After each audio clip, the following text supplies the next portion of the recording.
فرزند زہرا یہ حالات برے ہیں۔ کاشانۂ بصیرت ویب سائٹ، واٹس ایپ اور یوٹیوب چینل پر مشتمل ایک ایسا مکمل پلیٹ فارم جس پر محروم بصارت کے لیے بالخصوص اور تمام افراد کے لیے بالعموم سینکڑوں کی تعداد میں مستند اسلامی کتب دستیاب ہیں۔ لہذا گزارش ہے کہ آپ اپنی ذمہ داری نبھاتے ہوئے کاشانۂ بصیرت کی ویب سائٹ کو وزٹ، واٹس ایپ چینل کو فالو اور یوٹیوب چینل کو سبسکرائب کرنے کے ساتھ ساتھ بیل آئیکن کو پریس کیجئے تاکہ آپ علم کے حصول کے ساتھ ساتھ مذہب اہل بیت کی اشاعت میں بھی اہم کردار ادا کرتے رہیں۔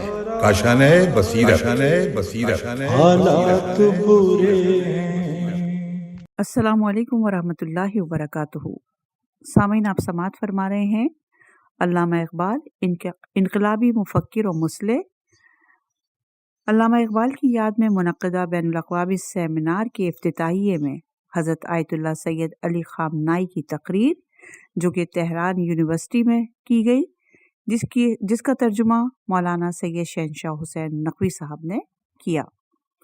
آج ہم آپ کے سامنے اس کی دوسری ریکارڈنگ پیش کر رہے ہیں۔ صفحہ نمبر 31 ہے۔ تقریر: محترم سید اقبال حیدر، علامہ محمد اقبال کو مرشد کے طور پر مانتا ہوں۔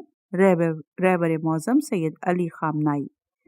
بیاد علامہ ڈاکٹر محمد اقبال، فروری 1986 عیسوی میں تہران یونیورسٹی میں منعقدہ بین الاقوامی سیمینار کے افتتاحیے میں رہبر معظم سید علی خامنائی صاحب کی علامہ ڈاکٹر محمد اقبال، انقلابی مفکر و مصلح کے عنوان پر تقریر اور فارسی کتابچہ بعنوان اقبال لاہوری، متفکر اور مصلح انقلابی، جسے خطیب العرفاں شہنشاہ خطابت جناب علامہ سید شہنشاہ حسین نقوی نے اردو ترجمے کے ساتھ خوبصورت کتاب علامہ اقبال انقلابی مفکر و مصلح کے نام سے ترتیب دے کر علامہ اقبال اور ان کی فارسی شاعری کے حوالے سے تاریخ کا اہم باب بنا دیا ہے۔ کئی دہائیوں قبل تہران یونیورسٹی میں ہونے والی تقریب، جو صرف اس دور کے محبان اقبال کو تو یاد ہوگی، مگر آج کی نسل کے نوجوان اور آئندہ نسلوں کے لیے یہ کتاب رہبر معظم سید علی خامنائی صاحب کے پاکستان کے دورے اور دیگر مضامین کی روشنی میں ہمسایہ ملک ایران اور پاکستان کی دوستی اور پرخلوص اپنائیت کے رشتوں کے لیے بھی ایک مضبوط رابطہ ثابت ہوگی۔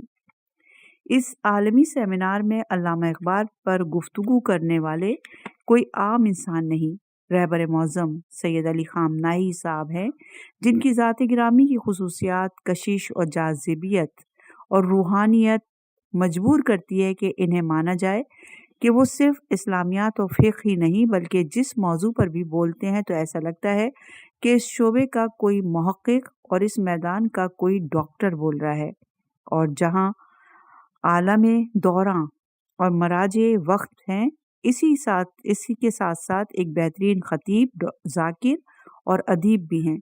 کل ملا کر ہمہ جہت خصوصیات کی حامل شخصیت کو آیت اللہ عظمیٰ خامنائی کہتے ہیں۔ آپ کی پروقار شخصیت علمی میں آپ کے دادا آیت اللہ سید حسین خامنائی، آپ کی والد گرامی آیت اللہ سید جواد خامنائی مجتہد اور عالم شیعت کے درخشندہ روشن ستارے آقائے سید حسین بروجردی اور آقائے روح اللہ خمینی کے علمی رنگ نظر آتے ہیں۔ خامنائی صاحب کی علامہ محمد اقبال سیمینار، جو فروری 1986 کو منعقد ہوا، بظاہر مختصر سی گفتگو ہزاروں تقاریر پر بھاری ہے، اور جب علی خامنائی جیسی شخصیت کی کسی ذات کی عظمتوں کو اس انداز میں بیان کرے کہ میں جو سالہ سال سے اقبال کی یادوں میں جی رہا تھا اور انہیں مرشد کے طور پر مانتا ہوں۔ رہبر معظم مزید فرماتے ہیں، اسلامی جمہوریہ ایران اقبال کی آرزو تھی۔ آج اقبال کی آرزو یعنی اسلامی جمہوریہ ایران نے ہمارے ملک میں عملی جامہ پہن لیا ہے۔ قوم اپنے پیروں پر کھڑی ہو گئی ہے، اسلامی تعلیمات سے سیراب ہو کر خود انحصاری اور خود اعتمادی کے زیور سے آراستہ ہو گئی ہے اور مغرب کے فریب دہندہ پیغام سے آزاد ہے اور عظمت اور احترام کے ساتھ اپنے ہدف کی طرف گامزن ہے۔ علامہ اقبال کے حوالے سے خامنہ ای صاحب کا یہ اظہار خیال صرف کچھ جملے ہی نہیں بلکہ علامہ اقبال کے اقبال کو مزید بلند کرتے ہیں۔ یہ تو کچھ تنگ نظروں کی مفلوج فکریں تھیں کہ علامہ اقبال کو زمین کے ایک حصے تک محدود کرنے کی ایک ناکام کوشش کی گئی، جبکہ علامہ اقبال کسی ایک مسلک، کسی ملک یا کسی ایک علاقے کے نہیں تھے بلکہ ایک عالمی شاعر اور مفکر تھے، جنہوں نے اپنی شاعری کے ذریعے خوابدیدہ آدمیت کے دروازے پر ایک انقلابی دستک دے کر اسے بیدار کرنے کی بہترین اور خوبصورت کوشش کی، مگر مسلکوں کی اندھی گھنگھور گھٹاؤں میں گھرا ہوا اور غلط فہمیوں میں کھویا ہوا فرقہ پرست مسلمان جاگنے کے بجائے اسی دستک پر ٹوٹ پڑا۔ مستقل ظلمت قدوں اور نفرت کے حجروں میں رہنے والا یہ بھی نہ سمجھ سکا کہ اجالے متعصب نہیں ہوتے اور روشنی غیر جانبدار ہوتی ہے۔ علامہ اقبال نے سماج اور معاشرے میں اپنی فکر و فن اور شاعری کے ذریعے جو روشنی عطا فرمائی ہے، اگر اسے ہم سب قبول کر لیتے تو فکریں نابینا ہونے سے بچ جاتی اور آدمی کو آدمی میں آدمیت اور انسان کو انسان میں انسانیت نظر آتی۔ میونخ یونیورسٹی جرمنی میں علامہ محمد اقبال وہ پہلے طالب علم تھے جنہیں جرمنی کی تاریخ میں پہلی مرتبہ انگلش میں امتحان دینے کی اجازت دی گئی۔ علامہ صاحب اپنی اعلیٰ تعلیم پی ایچ ڈی کے امتحان کے لیے انگلینڈ سے 1908 میں جرمنی تشریف لائے۔ آپ کا قیام جرمنی کے خوبصورت شہر ہائیڈل برگ میں تھا، جہاں آپ کے زیر استعمال مکان کو جرمن حکومت نے آثار قدیمہ کے طور پر محفوظ کر کے ان کے نام کی سنہری پلیٹ لگا رکھی ہے۔ علامہ اقبال کے نام سے ایک سڑک اقبال اوفر آج بھی مقامی اور غیر ملکیوں کو ان کی یاد دلاتی ہے۔ ہائیڈل برگ شہر کے وسط سے رواں دواں دریائے نیکر کے کنارے علامہ اقبال کے محبوب پسندیدہ گوشے میں ان کی نظم دریائے نیکر کے کنارے ایک سل پر جرمن ترجمے کے ساتھ کندہ ہے۔ خطیب عرفاں شہنشاہ خطابت جناب علامہ شہنشاہ حسین نقوی صاحب ڈاکٹر ندیم نقوی صاحب کے ساتھ جب میری درخواست پر یورپ تشریف لائے تو ہم نے 12 روز میں 10 مختلف یورپی ممالک کا سفر کیا۔ یورپ کے مختلف شہروں میں ذکر محمد و آل محمد علیہ السلام کے علاوہ اگر آپ نے کوئی اہم مقام دیکھنے کی خواہش کی تو وہ پیرس میں انقلاب ایران کے بانی جناب روح اللہ خمینی صاحب کی قیام گاہ تھی۔ ہمیں پیرس کے مومنین سے خطاب اور ملاقاتوں کے نتیجے میں تاخیر ہو گئی، مگر جناب روح اللہ خمینی سے محبت اور شوق اور عشق ہمیں نصف شب پیرس سے دور ایک نواحی قصبے میں لے گیا، جہاں علامہ صاحب اور برادر ندیم نقوی نے اس عمارت کے عقیدت بھری نظروں سے بوسے لیے۔ علامہ صاحب کے ساتھ یورپ کے اس سفر میں ایک اہم ملاقات یونان کے دارالحکومت ایتھنز میں ہوئی، جس کا اہتمام ہمارے برادر عزیز اشیر رضوی نے کیا، جو یونان میں عزاداری امام حسین علیہ السلام کے فروغ کے لیے دن رات مصروف ہیں۔ ایتھنز میں ہماری وہ اہم ملاقات آرتھوڈکس مسیحوں کے عالمی مذہبی اور روحانی پیشوا پاپائے اعظم یونان ایروینس سے دوئم کے ساتھ تھی، جس میں پاپائے اعظم اور ان کے انتہائی قریبی 2 معتمد نائب آرتھوڈکس عیسائی مذہبی رہنما شریک ہوئے، اور علامہ سید شہنشاہ حسین نقوی صاحب کے ساتھ اس ملاقات میں راقم الحروف اور ڈاکٹر ندیم نقوی کو سعادت حاصل رہی، جس میں ہمارے علامہ صاحب نے پاپائے اعظم کو یہ واضح کیا کہ آج کے دور میں داعش اور خوارج کی دہشت گردی کا تعلق کسی طرح بھی اسلام سے نہیں ہے۔ دہشت گرد کا کوئی مذہب نہیں ہوتا، چاہے وہ بظاہر مسلمان ہو یا عیسائی ہو۔ علامہ صاحب نے مکتب فقہ جعفریہ سے متعلق پاپائے اعظم کے سوالات کا انتہائی خوبصورتی سے جواب دیتے ہوئے بتایا کہ شیعان علی نے ہمیشہ ظلم کے خلاف آواز بلند کی اور ظالم کے سامنے سیسا پلائی ہوئی دیوار بن گئے۔ پاپا اعظم نے تحسین آمیز انداز میں علامہ صاحب کے دلائل کو سنا اور قبول کیا۔ آج سید حسن نصر اللہ شہید کی قربانی، رہبر معظم سید علی خامنئی صاحب کی بے گناہ مسلمانوں کی بے لوث حمایت نے علامہ سید شہنشاہ حسین نقوی صاحب کی اس گفتگو کی تصدیق کر دی۔ پاپا اعظم سے اس ملاقات میں علامہ سید شہنشاہ حسین نقوی صاحب نے اپنے مخصوص پر اثر انداز میں ایتھنز میں مقیم مسلمانوں کے لیے مخصوص قبرستان کی خواہش کا اظہار کیا، جسے پاپا اعظم نے قبول کرتے ہوئے اپنے نائبین کو ان پر فوری عمل درآمد کا حکم دیا۔ یاد رہے کہ اس ملاقات کی خواہش دو طرفہ تھی۔ پاپا اعظم کو بھی پاکستان سے آنے والے عالمی شہرت یافتہ خطیب اور اسلامی اسکالر سے ملنے کا اشتیاق تھا۔ ہماری اس خیر سگالی ملاقات کا اختتام تحفوں کے تبادلوں سے ہوا۔ تمام گفتگو کی مقامی زبان میں ترجمانی کے فرائض ہمارے میزبان عزیزم اشیر رضوی نے نہایت احسن طریقے سے انجام دیے۔ اس ملاقات نے مجھے نجف اشرف میں عیسائی رہنما پوپ پال اور مرجع شیعت آقائے سید علی سیستانی صاحب کی ملاقات کی یاد تازہ کر دی۔ یورپ کے اس سفر کی پہلی اور آخری منزل جرمنی تھی۔ جرمنی میں ڈاکٹر علامہ محمد اقبال کی قیامگاہ اور ان سے متعلق تاریخی مقامات تھے۔ یہ جناب مولانا سید شہنشاہ حسین نقوی کی ان عالمی شخصیات سے عقیدت اور محبت تھی۔ اسی دریائے نیکر کے کنارے جہاں علامہ اقبال نے جاوید نامہ لکھا، فارسی شاعری کی ابتدا کی، جو آج ایرانی یونیورسٹیز میں پڑھائی جا رہی ہیں۔ راقم الحروف نے علامہ سید شہنشاہ حسین نقوی صاحب کی زیر صدارت ایک شعری نشست کا اہتمام کیا، جس میں ڈاکٹر ندیم نقوی صاحب اور علامہ شہنشاہ نقوی صاحب نے علامہ اقبال سے منسوب اقبال کارنر پر اپنے اشعار سنا کر محفل کو چار چاند لگا دیے۔ سید اقبال حیدر، جرمنی۔ صفحہ نمبر 37۔ عنوان تقریض محترم ڈاکٹر ندیم نقوی۔ اقبال پر سینکڑوں کتابیں اور ہزاروں مضامین لکھے گئے، مقالہ جات تحریر ہوئے، لیکن فکر اقبال کو مکمل طور پر احاطہ تحریر میں نہیں لایا جا سکا۔ اس موضوع پر بے شمار تقاریر بھی موجود ہیں، لیکن علامہ اقبال کی یاد میں فروری 1986 تہران میں منعقدہ سیمینار میں رہبر معظم حضرت آیت اللہ علی خامنئی کی تقریر ایک مستند اور فکری ادبی اثاثے کا درجہ رکھتی ہے۔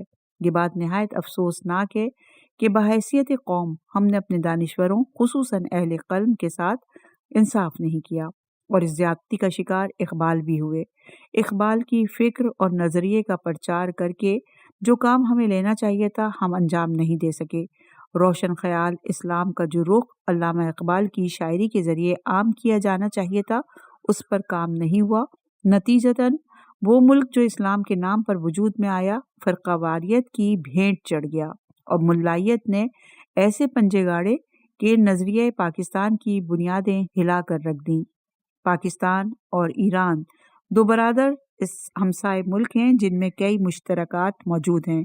یہاں ان سب کا تذکرہ ضروری نہیں سمجھتا، لیکن علامہ اقبال کی ذات وہ حوالہ ہے جو دونوں ممالک میں فکری اور نظریاتی حوالے سے ایک اہم قدر مشترک ہے۔ پاکستان میں فکر اقبال پر اتنا کام نہیں ہوا جتنا ایران میں اقبال کی شاعری اور ان کے فلسفے پر ہوا۔ ہمارے ہر دل عزیز علامہ سید شہنشاہ حسین نقوی، جو خود ایک علمی اور ادبی خانوادے سے تعلق رکھتے ہیں، خطابت کے شہنشاہ ہونے کے ساتھ ساتھ شعر گوئی میں بھی مہارت رکھتے ہیں۔ دور حاضر میں ممبر کی ذمہ داری سمجھتے ہوئے تدبر، علم، معاشرتی مسائل اور ان کے حل اور بین المسالک ہم آہنگی کا جو علم آپ نے اٹھایا وہ اگرچہ مشکل ترین کام تھا، لیکن آپ نے اپنی عالمانہ اور قائدانہ صلاحیتوں سے باحسن و خوبی انجام دیا۔ نشتر پال کراچی کا مرکزی ممبر اس بات کا گواہ ہے کہ آپ کا دیا گیا پیغام نہ صرف پاکستان بلکہ پوری دنیا میں پالیسی بیان کی حیثیت سے سنا جاتا ہے۔ بات ہو رہی تھی علامہ کی شاعری کی، تو یہ کیسے ممکن ہو سکتا تھا کہ شاعر ہوتے ہوئے کوئی علامہ اقبال کی شاعری سے متاثر ہوئے بغیر رہ سکے؟ نہ صرف یہ کہ آپ اقبال کے قاری رہے، بلکہ اکثر اپنی تقاریر کو بھی اقبال کے اشعار سے سجاتے رہے ہیں۔ کیونکہ فارسی زبان میں بھی مہارت رکھتے ہیں تو اقبال کے فارسی کلام سے بھی مستفید ہوئے۔ اقبال کے ساتھ ساتھ آپ کا ایک بہت ہی تعلق خاص رہبر معظم حضرت آیت اللہ سید علی خامنائی کی ذات سے بھی ہے، جو عشق کے درجے تک پہنچتا ہے، اور حضرت کا علامہ اقبال کے لیے اقبال مشرق کا بلند ستارے کا خطاب اور ان کی شاعری کو شعری معجزات سے تشبیہ دینا ان کے دل میں اقبال کی محبت کو دو چند کرتا ہے۔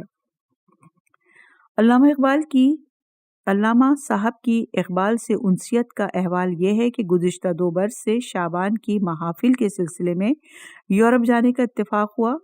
خوش قسمتی سے راقم الحروف بھی آپ کا ہم سفر تھا۔ ہمارے میزبان سید اقبال حیدر نے جناب علامہ اقبال کے حوالے سے ان جگہوں کا تذکرہ کیا کہ جہاں علامہ اقبال نے اپنی جرمنی میں قیام کے دن گزارے اور جس دریا کے کنارے بیٹھ کر شاعری فرمائی تو وہاں جانے کی خواہش ظاہر کی، اور اقبال حیدر صاحب جو ہر سال وہاں ایک مشاعرے کا اہتمام کرتے ہیں ہمیں وہاں لے جانے پر راضی ہو گئے۔ ہم نے ایک پوری شام اقبال کی یادگاروں میں گزاری۔ خیر یہ بات تو برسبیل تذکرہ درمیان میں آ گئی، اصل بات اس تقریر کے حوالے سے ہے جو رہبر معظم حضرت آیت اللہ سید علی خامنائی نے 1986 میں فرمائی۔ یہ ایک مکمل مقالہ ہے جنہیں یقیناً کسی بھی زبان کا ترجمہ کرنا حرف بہ حرف ممکن نہیں، لیکن کیونکہ علامہ سید شہنشاہ حسین نقوی نے اپنی تعلیم ایران میں حاصل کی اور فارسی بھی ان کے لیے مادری زبان جیسی ہی ہو گئی ہے تو اس ترجمے کو ایک مکمل ترجمہ قرار دیا جا سکتا ہے۔ علامہ صاحب کا یہ کام بھی اسی پیغام سے جڑا ہوا ہے جو رہبر معظم حضرت آیت اللہ سید علی خامنائی کا اقبال کے کلام پر کام کرنے سے متعلق ہے۔ آپ فرماتے ہیں، میں جب سے اقبال کے کلام سے آشنا ہوا ہوں دیکھتا تھا کہ اس کلام کی اچھی وضاحت کی ضرورت ہے۔ مجھے اس بات کا دکھ ہوتا تھا کہ ضرورت ہے کہ کچھ لوگ علامہ اقبال کے مد نظر مضامین اور مفاہیم کی تشریح کریں۔ اقبال بلا شبہ مشرق کا بلند ستارہ ہے۔ یہ بے جا نہ ہوگا اگر ہم اقبال کو اس لفظ کے حتمی معنی میں مشرق کا بلند ستارہ پکاریں۔ امید ہے ہم اقبال کا حق ادا کر سکیں، اقبال کی شناخت میں اپنی قوم کی تاخیر کا ازالہ کر سکیں، اقبال کو اس طرح جیسا کہ ان کا حق ہے زندہ کریں، ان کے کلام کو کورس کی کتابوں دیگر کتابوں میں شامل کریں اور پیش کریں۔ علامہ شہنشاہ حسین نقوی صاحب کی یہ کاوش رہبر معظم کی خواہش کی تکمیل کی عملی کاوش ہے اور اقبالیات کے حوالے سے اردو ادب میں ایک دستاویز اور سند شمار ہوگی۔ والسلام، ڈاکٹر ندیم نقوی، 22 اکتوبر 2024۔ صفحہ نمبر 41، عنوان ہے مقدمہ۔ حضرت آیت اللہ سید علی خامنائی صدر مملکت اسلامی جمہوریہ ایران کا دورہ پاکستان۔ آج بروز بدھ 25 ذی-القعدہ 1364 ہجری بمطابق 15 جنوری 1986، صدر مملکت اسلامی جمہوریہ ایران کے 3 روزہ دورے کا پاکستان میں آخری دن ہے۔ واپسی کے اس موقع پر صدر مملکت اسلامی جمہوریہ ایران کا لاہور میں آخری دن گزرا، جو صوبہ پنجاب کا مرکز ہے اور پاکستان کے مشرقی شہروں میں ہندوستان کی سرحد کے قریب واقع ہے۔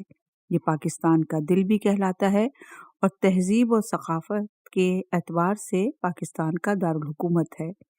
صدر مملکت کا یہ دورہ پاکستان کے صدر مملکت ضیاء الحق کے بارہا اصرار پر انجام پایا، جو 1 سال پہلے ایران تشریف لائے تھے۔ آیت اللہ سید علی خامنائی کی پاکستان میں آمد سے چند روز قبل ہی پاکستان کا ماحول ایران کے ماحول جیسا ہو گیا۔ وہاں کے اخباروں نے ایران اور انقلاب کے بارے میں اور خود اسلامی جمہوریہ ایران کے صدر مملکت کے بارے میں سرخیاں، مضامین، مختلف بیانات پورے پیج امام خمینی اور آیت اللہ سید علی خامنائی کے بارے میں چھاپنا شروع کر دیے تھے۔ ریڈیو اور ٹی وی پر مسلسل پروگرام نشر ہوتے رہے۔ مختلف تنظیموں، انجمنوں اور شخصیات، حتیٰ کہ بینکوں، سرکاری اور غیر سرکاری تجارتی مراکز نے خوش آمدید کے بینروں اور اشتہاروں، جھنڈیوں اور قمقموں سے سجایا ہوا تھا۔ اس سے پہلے پاکستان میں کسی غیر پاکستانی مہمان کے لیے ایسا نہیں ہوا تھا۔ آیت اللہ سید علی خامنائی کی جس دن پاکستان میں آمد ہوئی وہ دن موسم سرما کا شدید سرد دن تھا، مگر اس کے باوجود اسلام آباد میں دور اور نزدیک کے تمام شہروں سے لوگوں کا ایک جمع غفیر اسلامی جمہوریہ ایران کے صدر مملکت کا استقبال کرنے کے لیے انتہائی جوش و جذبے کے ساتھ موجود تھا۔ حتیٰ کہ بڑی تعداد میں لوگ لاہور سے، جو کہ 4 گھنٹے کی مسافت پر واقع ہے، اس استقبالی تقریب میں شرکت کے لیے اسلام آباد نہیں آ سکے۔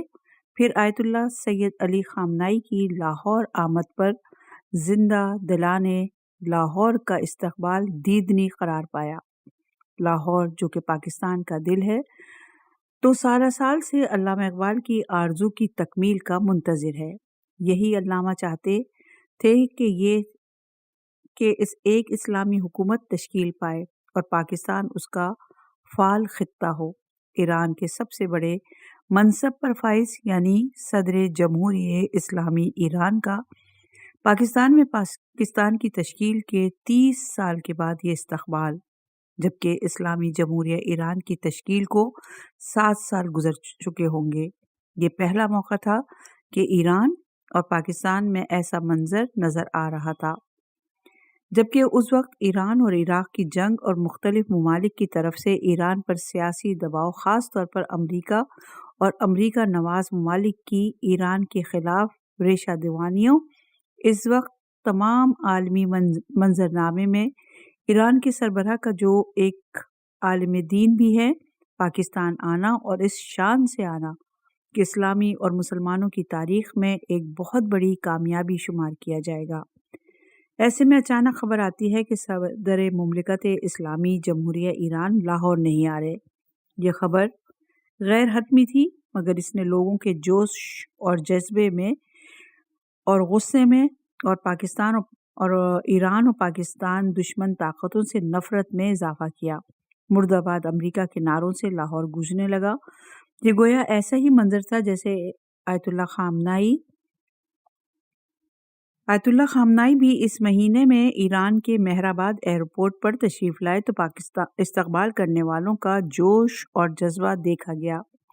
ایسی کیفیت میں حالات کے خراب ہونے کا اور ملک میں کسی فساد کا خوف بھی منڈلا رہا تھا، لہٰذا حجت الاسلام علامہ سید عارف حسینی الحسینی، جو امام خمینی کے نجف اشرف میں شاگرد بھی تھے اور نمائندہ امام خمینی اور پاکستان میں شرعی امور میں نمائندہ ولی فقیہ کا عہدہ رکھتے تھے اور پاکستان کے شیعوں کے رہبر شمار کیے جاتے تھے، وہ تشریف لاتے ہیں اور لوگوں کو صبر اور استقامت اور تحمل مزاجی کی تلقین کرتے ہوئے یہ خبر دیتے ہیں کہ نہیں، انشاءاللہ صدر مملکت آیت اللہ سید علی خامنائی لاہور کل صبح 10 بجے تشریف لائیں گے۔ لوگوں کی بہت بڑی تعداد لاہور کے ایئرپورٹ پر صدر مملکت اسلامی جمہوریہ ایران کو دیکھنے کی منتظر تھی۔ طے تھا کہ پاکستان کے وقت کے مطابق 2:30 بجے شب صدر مملکت ایران کا طیارہ لاہور کے ایئرپورٹ پر اترے۔ رات کے اس پہر میں 10,000 سے زیادہ لوگ رات 12 بجے سے ہی ایئرپورٹ پر جمع تھے۔ انہوں نے امام خمینی اور آیت اللہ سید علی خامنائی کی تصویروں کو اٹھایا ہوا تھا، ان میں خاص حرارت تھی اور امام خمینی زندہ باد اور امریکہ مرد آباد کے نعروں سے ایئرپورٹ گونج رہا تھا۔ اتنی بڑی تعداد کو سنبھالنا لاہور کی سڑکوں اور شاہراہوں پر اور لاہور کی مرکزی اور اہم عمارات پر شہری انتظامیہ کے لیے قدرے مشکل تھا۔ 10:30 بجے صبح صدر مملکت کا طیارہ اسلام آباد سے لاہور کے لیے روانہ ہوتا ہے۔ 45 منٹ کی پرواز کے بعد علامہ اقبال انٹرنیشنل ایئرپورٹ لاہور پر یہ طیارہ، جس میں پاکستان کے صدر مملکت آیت اللہ سید علی خامنائی کے ہمراہ لاہور پہنچتے ہیں۔ لاہور پہنچنے پر اتنا جاذب اور پرکشش ماحول تھا کہ صدر مملکت وفد کے ہمراہ بغیر استراحت کیے بلا فاصلہ ایئرپورٹ سے سیدھے علامہ محمد اقبال کے مزار پر اظہار عقیدت کے لیے روانہ ہوئے۔ لاہور شہر ایران اور پاکستان کے پرچموں سے سجا ہوا تھا۔ امام خمینی اور آیت اللہ سید علی خامنائی کی تصویریں اٹھائے ہوئے لوگ، پورا شہر رنگ جھنڈیوں اور تزئین و آرائش کے تمام تر اعلیٰ معیاری انتظامات سے سجا ہوا تھا۔ لوگوں نے پلے کارڈز، بینرز اٹھائے ہوئے تھے جن پر امریکہ مخالف نعرے، انقلاب اسلامی ایران کی حمایت میں سجے ہوئے جملے، پاکستان ایران دوستی زندہ باد، ہمارے رہبر امام خمینی، ظہور امام زمانہ علیہ السلام کے دعائیہ کلمات، جس پر لکھا ہوا تھا کہ یا اللہ امام زمانہ کو روح اللہ خمینی کی زندگی میں بھیج، درود بر خمینی، سلام بر خامنائی، آپ کی آمد ہمارے ملک کی عزت کا سبب ہے، وغیرہ وغیرہ۔ لوگ ہاتھ ملانے کے مشتاق اور اپنے پڑوسی اسلامی ملک کے صدر کی ایک جھلک دیکھنے کے مشتاق، ہزاروں بلکہ لاکھوں لوگوں کا ہجوم جو گاڑیوں کے ساتھ ساتھ راستوں اور شاہراہوں پر دوڑ رہے تھے اور چاہتے تھے کہ کسی طرح قریب ہو کر اپنے محبوب مہمانوں کا دیدار کریں۔ بعض جگہ شدید ازدحام کی وجہ سے گاڑیوں کو روکنا پڑا اور پولیس اور انتظامی اور حفاظتی اداروں کو بہت سی مشکلات کا سامنا کرنا پڑ رہا تھا۔ یونیورسٹیز اور کالج کے جوانوں کی ایک بہت بڑی تعداد استقبال میں موجود تھی۔ اس استقبال میں لوگوں کا گزرنا اور چلنا محال نظر آتا تھا۔ لاہور کی شاہراہوں پر 5 لاکھ لوگوں کا حاضر ہونا وہاں کے اخباروں نے بیان کیا۔ ایسا استقبال اس سے پہلے پاکستان میں کسی کا نہیں ہوا تھا۔ اس استقبال اور اس دورے کے بعد راولپنڈی کی ایک اخبار روزنامہ حیدر نے لکھا کہ لوگ آیت اللہ سید علی خامنائی کی دیدار کے اتنے مشتاق تھے کہ اگر سرکاری پروٹوکول اور حفاظتی مسائل نہ ہوتے تو شاید یہ استقبال کئی دنوں پر محیط ہو جاتا۔ یہ استقبال اسلامی جمہوریہ ایران کے سرکاری وفد کا نہیں تھا، بلکہ یہ استقبال کسی شخص کی بجائے ایک حقیقت کا استقبال تھا۔ یہ استقبال اسلام کا استقبال تھا۔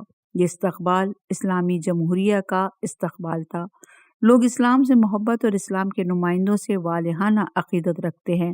یہ لوگ اسلام کی خاطر گاڑی کو بوسہ دے رہے تھے اور اشک کے شوق اپنی آنکھوں سے جاری کر رہے تھے اور سینے کے زور سے اور دل کی گہرائیوں سے اپنی مٹھیوں کو بند کر کے بے تابی کے ساتھ چیخ کے اسلام کے لیے، مسلمانوں کے لیے نعرے لگا رہے تھے اور اسلام دشمن طاقتوں سے نفرت کا اظہار کر رہے تھے۔ لاہور ایک ثقافتی اور تہذیبی قدیمی پاکستان کا مرکز ہے، جہاں بہت سی یونیورسٹیز، کالجز، شخصیات، ادیب اور علماء اس شہر سے جڑے ہوئے ہیں۔ علامہ اقبال لاہوری، جو ایک بڑے شاعر، ایک اسلامی مفکر اور ایک انقلابی شخصیت بھی اسی شہر کی رونق ہیں۔ ہمیں توفیق ہوئی کہ ہم ان کی قبر پر گئے، ان کی زیارت کی، ان کی قبر پر پھول چڑھائے، ان کا احترام بجا لائے۔ اس شہر میں ہمارا استقبال، جس میں انسان بے تابی اور بے قراری کے ساتھ ہمارے ساتھ ساتھ تھے، یہ سب کچھ در حقیقت ان کا اسلام کے ساتھ گہرا عشق اور مسلمانوں میں باہمی وحدت کا عکاس تھا۔ علامہ اقبال لاہوری کا مقبرہ بادشاہی مسجد کے بیرونی صحن میں واقع ہے۔ یہ مسجد دنیا کی عظیم ترین مساجد میں سے ایک ہے، جس کی 300 سال پرانی تاریخ ہے۔ صدر مملکت اسلامی جمہوریہ ایران نے اپنے وفد کے ہمراہ جنرل ضیاء الحق کے ساتھ علامہ اقبال کے مزار پر حاضری دی، اور یہ حاضری آیت اللہ سید علی خامنائی کی زندگی کی ایک یادگار حاضری تھی، کیونکہ آیت اللہ سید علی خامنائی کے نزدیک اس کی اہمیت بہت زیادہ تھی۔ آپ اس بات پر بہت افسوس کرتے تھے کہ علامہ اقبال جو اتنی بڑی شخصیت ہیں وہ کیوں ایران نہیں آ سکے۔ آیت اللہ سید علی خامنائی نے علامہ اقبال کے مزار پر پھولوں کا گلدستہ رکھنے کے بعد قبر کے برابر میں کھڑے ہو کر سورہ فاتحہ پڑھی، پھر دونوں ہاتھوں کو بلند کر کے حالت دعا میں زیر لب بہت دیر تک کچھ پڑھتے رہے۔ شاید علامہ اقبال کی مغفرت، اعلیٰ درجات اور اس بزرگ عظیم المرتبہ شخصیت کے لیے وہ دعائیں کی جو ان کے شاعرانہ شان تھی، اور شاید دعا کی کہ اللہ اس عالمگیر شخصیت اور ان کے وجود سے عالم اسلام کو سرفراز اور ان کے افکار سے بہرہ مند فرمائے۔ صدر مملکت نے مزار سے نکلتے ہوئے وہاں رکھی ہوئی ایک کتاب یادداشت پر کچھ تحریر کیا اور دستخط کیے، اور خوشی اور غمی کی ایک درمیانی کیفیت میں مزار سے باہر آئے۔ علامہ اقبال کے مزار کا یہ دورہ پاکستان کے وقت کے مطابق 4:40 پر مکمل ہوا۔ اس دورے میں دوسرا مقام جہاں صدر مملکت کے ہمراہ وفد کو جانا تھا وہ شالامار باغ، جو لاہور کا ایک خوبصورت تاریخی اور ایک بہت بڑا باغ ہے، جہاں ایک بہت بڑی عوام کی تعداد جمع تھی تاکہ وہ وہاں صدر مملکت آیت اللہ سید علی خامنائی کے خطاب سے مستفید ہوں۔ یعنی شالامار باغ میں آیت اللہ سید علی خامنائی کا خطاب، جہاں پنجاب یونیورسٹی کے اساتذہ، ڈاکٹرز اور پروفیسرز کے ساتھ ملاقات کے علاوہ ایک پرہجوم پریس کانفرنس سے بھی خطاب کرنا تھا۔ اس پروگرام کے بعد لاہور سے افریقہ کا سفر تھا، مگر آخری منظم اور طے شدہ برنامہ علامہ اقبال کے فرزند محترم جاوید اقبال سے آیت اللہ سید علی خامنائی کی ملاقات تھی۔ اگرچہ جاوید اقبال فرزند علامہ اقبال اس دورے میں شروع سے ہی ساتھ ساتھ تھے، مگر باقاعدہ گفتگو کا جو طے تھی وہ اس خطاب اور صحافیوں سے گفتگو کے بعد قرار پایا تھا۔ آیت اللہ سید علی خامنائی کے لیے یادگار علامہ اقبال یعنی ڈاکٹر جاوید اقبال سے ملاقات بہت ہی بامعنی اور پرکشش تھی۔ اگرچہ جاوید اقبال آیت اللہ سید علی خامنائی سے سن و سال میں 1 سال بڑے تھے، یعنی آیت اللہ سید علی خامنائی علامہ اقبال کی رحلت کے 1 سال بعد دنیا میں آئے۔ جاوید اقبال سے آیت اللہ سید علی خامنائی کی ملاقات بہت ہی یادگار رہی۔ آیت اللہ سید علی خامنائی جب ان کے سامنے علامہ اقبال کے حفظ اشعار سنا رہے تھے تو انہوں نے کئی بار اپنا سر ہلایا اور لذت بھرے لہجے میں ان کی تائید کرتے ہوئے اپنے احساسات اور جذبات کا اظہار کیا۔ اگرچہ اس ملاقات میں آیت اللہ سید علی خامنائی جاوید اقبال کو اپنے ہمراہ دیکھ کر بہت ہی خوش ہوئے اور اس سفر کا ایک یادگار عنوان علامہ اقبال کے فرزند سے ملاقات کو قرار دے رہے تھے۔ صفحہ نمبر 47 ہے اقبال لاہوری۔ علامہ اقبال لاہوری ایک عظیم مفکر جنہیں اکثر لوگ شاعر کی حیثیت سے پہچانتے ہیں، جبکہ حقیقت یہ ہے کہ وہ شعر کو اپنے افکار اور عقائد کے بیان کے لیے ایک ذریعہ و وسیلہ جانتے تھے۔ وہ اپنے افکار اور نئے گہرے اور عمیق خیالات کو، جو در حقیقت ضمیر کی آواز اور ایک اسلامی مفکر کی سوچ جو عوام تک پہنچانا ضروری سمجھتے تھے، اسے شعر کے سانچے میں اور قالب میں ڈھال کر بیان کیا کرتے تھے۔ انہوں نے فارسی زبان میں انتہائی قدرت اور توانائی کے ساتھ اور مہارت کے ساتھ عرفانی، فلسفی اور سماجی مفاہیم کو بیان کیا جو ان کی اپنی مادری زبان اردو سے زیادہ رہا۔ اقبال کی زندگی تشکیل پاکستان سے پہلے برصغیر ہندوستان میں گزری، جہاں انگلستان کے استعمار نے قبضہ کیا ہوا تھا، جبکہ انگلستان کے ہندوستان پر قبضے سے قبل اور اقبال کے دنیا میں آنے سے پہلے یہ خطہ مسلمانوں کا اکثریتی خطہ تھا اور یہاں کے حکمران مسلمان تھے۔ اب سوال یہ پیدا ہوتا ہے کہ کیسے انگلستان نے اس وسیع اور عریض مملکت پر 100 سال تک قبضہ کیے رکھا اور اسے اپنی ایک کالونی کے طور پر اپنے زیر تسلط ایک مملکت کیوں کر قرار دیا؟ یہ وہ نتیجہ ہے جسے برصغیر کے مسلمانوں کو سمجھنے کی ضرورت ہے۔ وہ کہاں دشمن کی چال کا شکار ہوئے اور کہاں دشمن نے ان کمزوریوں سے فائدہ اٹھایا، اور نتیجہ یہاں تک پہنچا کہ ایک ایسے خطے پر ان کے عوام پر دور دراز کے رہنے والے، ان کی زبان بھی وہاں کی زبان نہیں تھی، جن کی ثقافت اور جن کا رہن سہن بھی وہاں کے رہن سہن سے ہم آہنگ نہیں تھا۔ انہوں نے اتنے بڑے علاقے کو اپنے تسلط میں کیسے رکھا؟ تجزیہ نگاروں کے تجزیے کے مطابق 2 اہم نکات ہیں جو اس عنوان میں بیان کیے جا سکتے ہیں۔ پہلا نقطہ مسلمانوں کی کمزوریاں اور دوسرا نقطہ استعمار و دشمن کی کوشش اور تلاش کے کسی طرح مسلمانوں کو ذلیل و خوار رکھتے ہوئے خود کو مضبوط تر بناتا چلا جائے گا۔ گویا ہندو اور مسلمانوں پر اس طرح سے حکومت کرے، اور وہ نکات ہیں جن کا آج بھی مسلمانوں کو سامنا ہے۔ ہندوستان کی آخری 2 صدیاں اگر پاکستان کی تاریخ کے آئینے میں دیکھی جائیں تو اس وقت تک رسائی ہوتی ہے کہ استعمار نے ایک سیاسی نقشہ اس خطے میں مسلمانوں کو کمزور کرنے اور اسلام کو نابود کرنے کے حوالے سے بنایا، اور یہ مشکل کام کرنے کے لیے اس نے کتنے اہتمام کیے، کیونکہ یہ خطہ جیسا کہ اس کے نام سے بھی آیا ہے ایک بر اعظم کا عنوان رکھتا ہے، جسے بر صغیر کہا جاتا ہے۔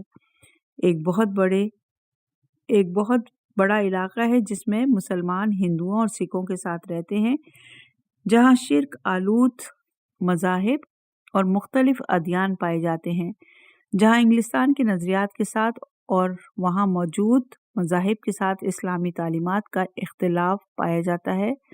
ایسے پیچیدہ اور مشکل خطے میں جو سماجی اور سیاسی حالات رہے، انہیں سمجھنے کے لیے بہت وسیع مطالعے کی ضرورت ہے۔ تحریک آزادی ہندوستان میں مسلمانوں کا کردار، اس حوالے سے رہبر معظم انقلاب اسلامی کی کتاب اس خطے کے حالات اور استعمار کا، اس میں کردار اور مسلمانوں کا مثبت اور منفی کردار اور استقلال اور آزادی کی راہ میں نشیب و فرازی کی تحلیل اور تجزیے پر مشتمل ہے، جو در حقیقت ترجمہ ہے کفاح المسلمین فی تحریر الہند، تحریک آزادی ہندوستان میں مسلمانوں کا کردار، جس کے مؤلف عبدالمنعم نمر ہیں، جو کہ جامعۃ الازہر مصر کے علماء کرام میں ایک ممتاز شہرت کے حامل ہیں۔ البتہ اس کتاب کے ترجمے میں رہبر معظم نے جو حواسی اور تعلیمات کا اضافہ کیا ہے، مثلاً فصل ششم میں جو تحسینی نغمہ پاکستان کے عنوان سے تحریر کیا ہے، جس کا احتمال یہ ہے کہ یہ خود حضرت آغا کی لکھی ہوئی تحریر ہے، کیونکہ وہ ادبیات اور اسلوب ترقی میں دیگر فصلوں سے مختلف ہے۔ اس مکمل فصل میں علامہ اقبال اور ہندوستان کی میں آزادی کی تحریک میں ان کے کردار کو بیان کیا گیا، جو در حقیقت علامہ اقبال کے ہندوستان میں تحریک آزادی میں مسلمانوں کے کردار کے حوالے سے علامہ اقبال کو اہمیت کا حامل قرار دیا گیا۔ اس میں کہا گیا کہ اس وقت ہندوستان کے سیاسی اور سماجی حالات جو استعمار کی پیچیدہ سیاست کے سبب پیچیدہ ہو گئے تھے، ان میں مسلمان اپنے اصلی ہدف کو بھلا چکے تھے۔ ان کے تیروں کے نشانے پر انگلستان کے برطانوی استعمار کی بجائے مسلمانوں کے آپس کے مسائل، ہندو اور سکھوں کے درمیان تناؤ کھچاؤ، داخلی اختلافات، حتیٰ کہ مسلمانوں میں یہ بحث کہ برطانیہ سے دوستی کرنی چاہیے یا علیحدگی اختیار کرنی چاہیے، پھر برطانیہ سے دشمنی وغیرہ سبب بنا، برطانیہ سے دشمنی کا یہ سبب بنا کہ ان کے حقوق پامال ہونے لگے، بلکہ یہ لوگ اکثر اسلامی حکومت کی تشکیل کے بارے میں سوچتے بھی نہیں تھے۔ ایسے میں علامہ اقبال کی شخصیت اور ان کا ہندوستان کے مسلمانوں کے بارے میں سوچنا در حقیقت مسلمانوں کی نشاط ثانیہ اور برصغیر میں بلکہ پورے جہان اسلام میں علامہ اقبال کے افکار حرف تمام اور مثالی نظریات اور انفرادیت اور غیر معمولی حد تک رہنما اصول قرار پائے۔ علامہ اقبال وہ پہلے شخص تھے جنہوں نے مسلمانوں میں امت واحدہ کی تشکیل اور حکومت کو اسلامی قوانین پر قائم کرنے کا خیال پیش کیا۔ اپنے بیان کو یہیں روکتے ہیں، انشاءاللہ کہ اگلی ریکارڈنگ میں علامہ اقبال پر مزید گفتگو کریں گے۔